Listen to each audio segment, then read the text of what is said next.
ముఖ్యంగా ప్రభుత్వ పాఠశాలలు గురుకుల పాఠశాల టెండర్లకు సంబంధించి 2000 కోట్ల రూపాయల విలువ కలిగిన టెండర్లు జరిగినవి. ఇందులో అవినీతి అక్రమాలు జరిగినవి.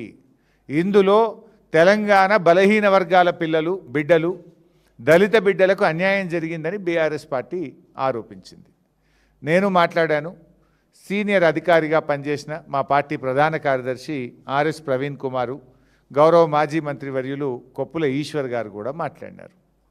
ఈ అంశం మీద చర్చకు సిద్ధమని అనేకసార్లు అనడం, తోకముడ్చడం. దీంతో మా ఆర్ఎస్ ప్రవీణ్ గారు ఈరోజు సోమాజిగూడ ప్రెస్ క్లబ్లో ఉదయం 12 గంటలకు మేము వస్తున్నాం, మీరు రండి అని స్పష్టంగా ఆయన సవాల్ వేసినారు. ప్రెస్ క్లబ్ బుక్ చేసినారు, అన్ని ఏర్పాట్లు చేసిండ్రు. మరి ఎందుకు ప్రెస్ క్లబ్కు రాలేదు? ప్రెస్ క్లబ్కు రాకుండా ట్విస్ట్ ఇచ్చిండ్రు. ఏమని? లేలే ప్రవీణ్ కుమార్ గారు మీతో మేము మాట్లాడడం, హరీష్ రావు వస్తేనే మాట్లాడతాము అని ట్విస్ట్ ఇచ్చిండ్రు. యాక్చువల్గా నాకు ఇవాళ షెడ్యూల్డ్ ప్రోగ్రామ్ నా కాన్స్టిట్యున్సీలో 4-5 ఇంపార్టెంట్ ప్రోగ్రామ్స్ ఉండే. బట్ అయినా మీరు ట్విస్ట్ ఇచ్చినప్పుడు, నన్నే రమ్మన్నప్పుడు ఒక బాధ్యత కలిగిన నాయకుడిగా, ప్రధాన ప్రతిపక్షంగా నా ప్రోగ్రామ్స్ అన్నీ క్యాన్సిల్ చేసుకొని మా ప్రవీణ్ అన్నకు ఫోన్ చేసుకొని నేను ఇక్కడికి వచ్చిన.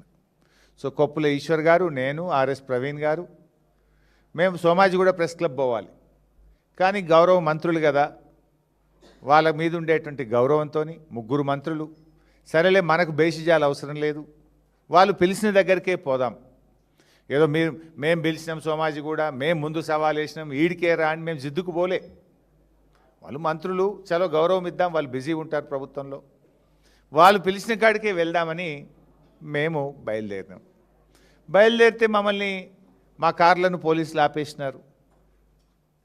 అఫ్కోర్స్ ఇలా నాకు హిట్లరే మార్గదర్శకం అన్న ముఖ్యమంత్రి, ఆయనే హోంమంత్రి, ఇంతకుమించి ఆయన ఇంకేదో చేస్తాడని మేము కూడా ఏం ఆశించట్లేదు. నిజంగా మంత్రుల సవాల్ నిజమే అయితే, ఆ మంత్రులు చర్చకు సిద్ధం ఉంటుంటే మమ్మల్ని పోలీసుల చేత ఎందుకు అరెస్ట్ చేశారు? నిజంగా మీరు చర్చకు సిద్ధం ఉంటే మమ్మల్ని గన్ పార్క్ రానియాలి కదా. మేము మీడియాకు ముందే చెప్పినాం, మంత్రులు మమ్మల్ని గన్ పార్క్ ఆహ్వానించారు.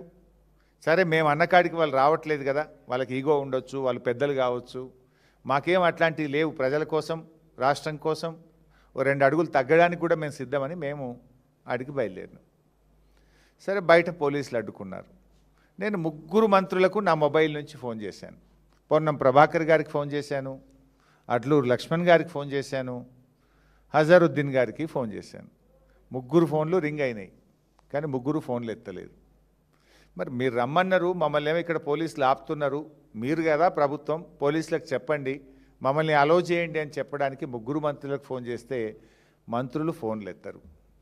పోలీస్ అధికారులకు చెప్పాం, అక్కడ మంత్రులు పిలిచారు, మేమేమి కొట్లాటకు పోతలేము, లా అండ్ ఆర్డర్ ఇష్యూ అసలే అవసరం లేదు, చర్చకు మాత్రమే వెళ్తున్నాం.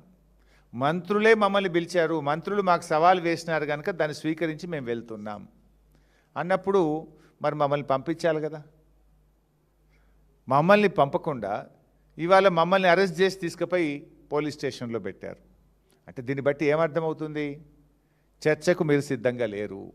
ఈ టెండర్లలో అవినీతి జరిగింది, ఈ టెండర్ల మీద చర్చ జరిగితే మీ అవినీతి, మీ బండారం బయటపడుతుందని ఇవాళ మమ్మల్ని అరెస్ట్ చేసి మీరు తప్పించుకున్నారు.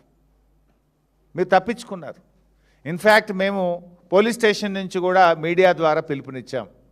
సరే, మమ్మల్ని అరెస్ట్ చేసి అదేం పోలీస్ స్టేషనే, కంచన్బాగ్ పోలీస్ స్టేషన్లో పెట్టారు, రండి అని అక్కడ కూడా కుర్చీ ఏర్పాటు చేసినాం. కంచన్బాగ్ పోలీస్ స్టేషన్కే చర్చకు రండి, ఇక్కడ కూడా మేము చర్చించడానికి సిద్ధం అని మేము సవాల్ విసిరినాం.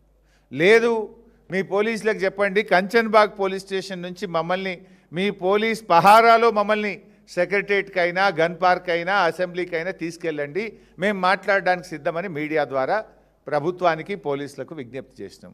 అయినా మమ్మల్ని వదిలిపెట్టలేదు. అంటే దీన్ని బట్టి ఏమర్థమవుతుంది? ప్రభుత్వం చర్చకు సిద్ధంగా లేదు, ప్రభుత్వం తోక ముడిచింది, పారిపోయింది అని చెప్పి అర్థమవుతా ఉంది.